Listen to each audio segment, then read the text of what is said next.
Hey guys, and welcome back to Mad About Skin. In today's video, we are talking what could be the future of peptides. Now, there's nothing new about peptides in skincare. They've been around for years, and I've spoken about them extensively here on the channel.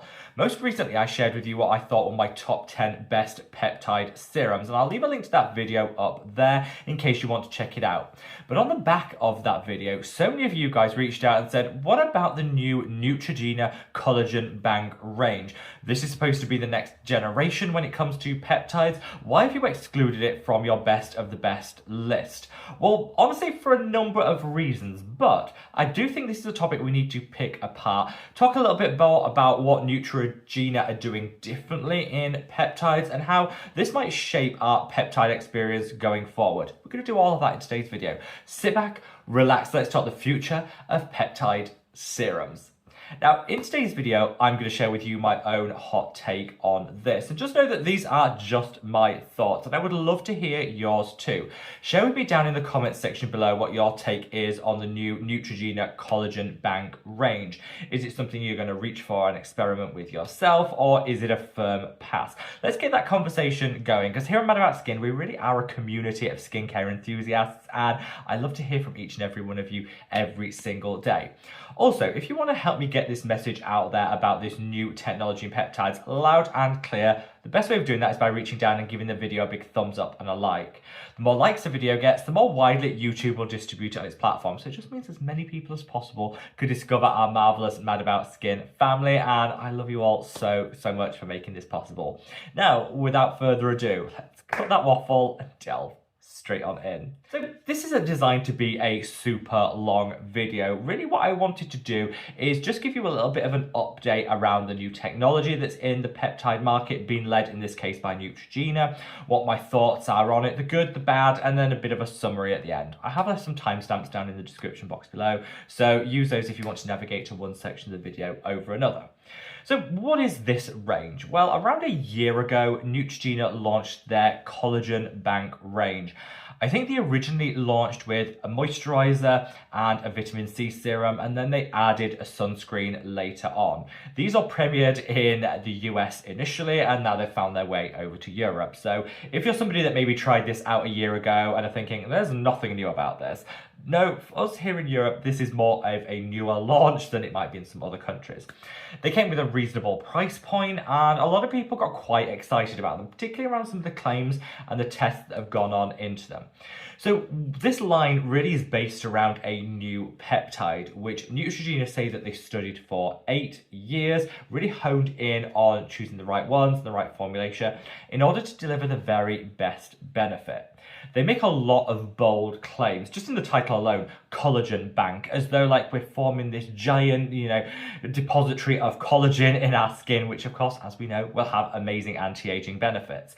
A lot of that is marketing, but there are definitely some studies and some claims that do stand up to scrutiny, which is why I think it, really benefits taking a closer look at this. So the peptide specifically in this is unique to this Neutrogena line. I believe they have a trademark pending on this, so it will be specific to the Neutrogena range of products. They say that this is different to the rest of the peptides on the market because of its size. Now, this is the first thing we want to talk about actually, is do nanopeptides, small, tiny peptide molecules actually deliver more from our skin than some of the standard ones? So Neutrogena say yes, absolutely. Some of the biggest issues with peptides reaching where they need to be in our skin is down to their size. Only molecules of a certain size are able to get deeper into the skin to where they can deliver maximum benefit. And a lot of peptides are quite large in terms of their molecular size, which makes this a little bit difficult. Neutrogena have focused down on a nanopeptide, which is honestly tiny in comparison to its other peptide counterparts, and they say that this passes easier through the skin to where it needs to be in order to deliver the benefit. The benefits, they say, are an increase in collagen and elastin production, an increase in hydration, water retention in the skin, which will lead to a more plump, firm look to the appearance, and they say down the line it can even have some benefits when it comes to fading hyperpigmentation, specific forms of hyperpigmentation, but nonetheless it will help us achieve a more even skin tone. all of this sounds amazing. Yeah, if you watch this part, you think, yeah, this does sound exciting. I think that's why people are talking about this range specifically.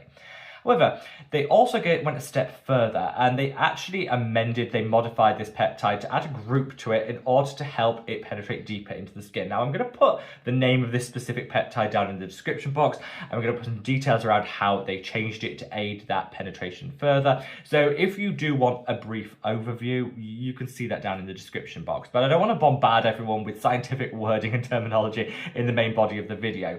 But they amended this peptide to further enhance the penetration, and they say that this finds its way readily into the skin to where it needs to be in order to deliver the benefits. It's nice that Neutrogena have actually done these studies and worked on a peptide over a number of years to actually show it can deliver the maximum penetration and get to where it needs to be.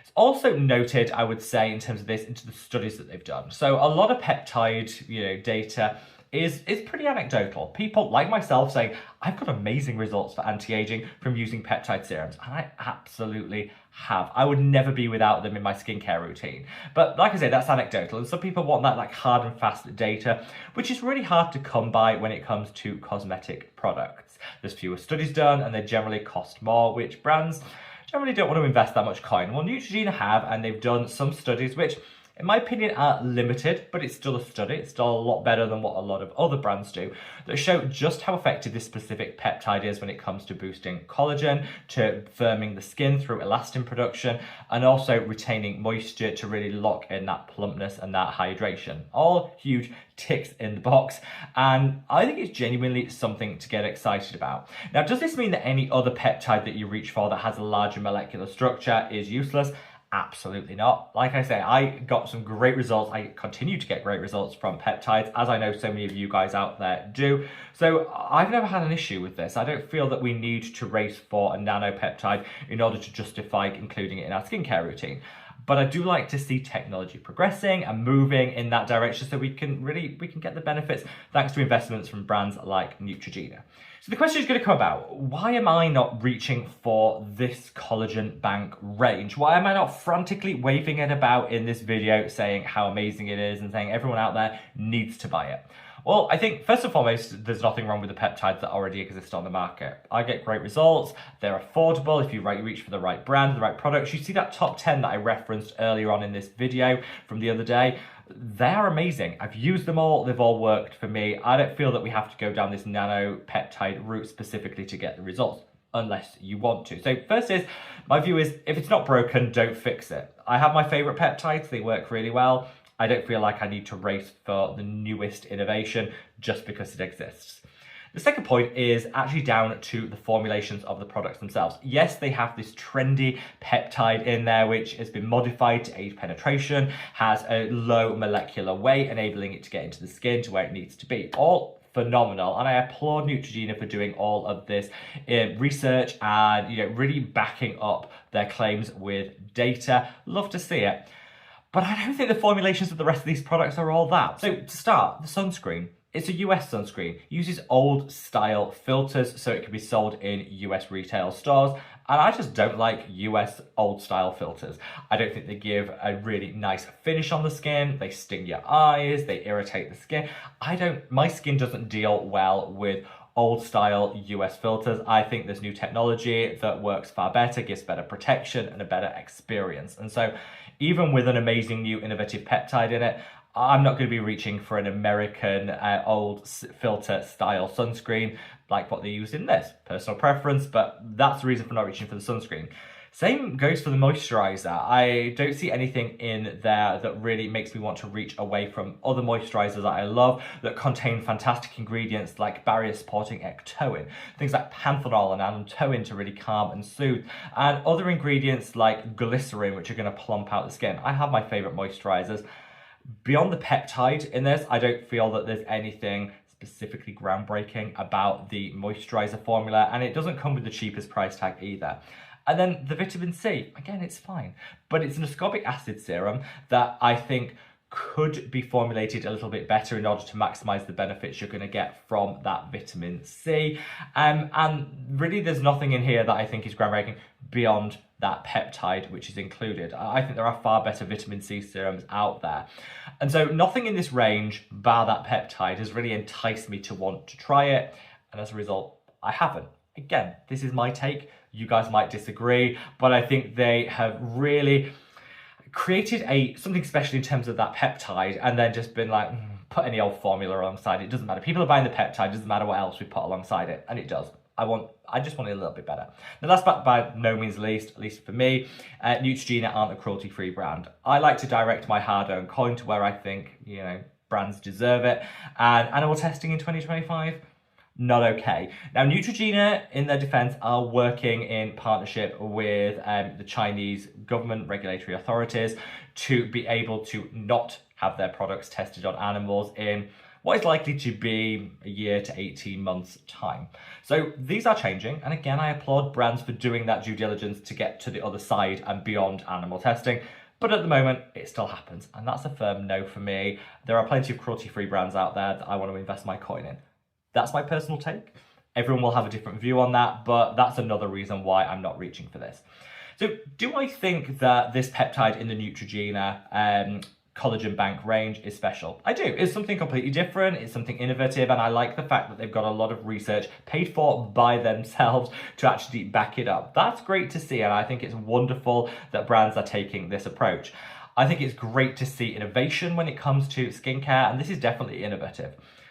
Doesn't mean that I have to run out and buy it tomorrow, and I think that's the difference. Now, if you do want to, you think you can't wait to get your hands on this, be my guest. We all have our different take on this, but for me, the animal testing, the brand not being cruelty-free, and the fact I think the base formulations are nothing special means I don't need to splurge my hard-earned coin on this particular line just to get a peptide when I have a whole suite of peptide favourites that are cruelty-free, that have amazing formulations, and at least for me, work really well. That's my hot take. What do you guys think? Let me know down in the comments section below. I genuinely believe in 2025, we can all respect one another's opinions, beliefs, views, whatever you want to call them. And just because I think something, it doesn't mean everybody out there has to either. So let's get that conversation going. For me, it's a no at the moment. And I do hope that we see some more innovation in the peptide market led by cruelty-free brands. And that I would love to see. But again, I do want to applaud Neutrogena for at least putting their money where their mouth is in terms of research, development, and testing of a product to back up the claims that they make. That is nice to see. Stand up in the comments section below and let's really get that conversation going. Wherever you are in the world, guys, stay safe, stay well, and love your skin. Take care. Bye.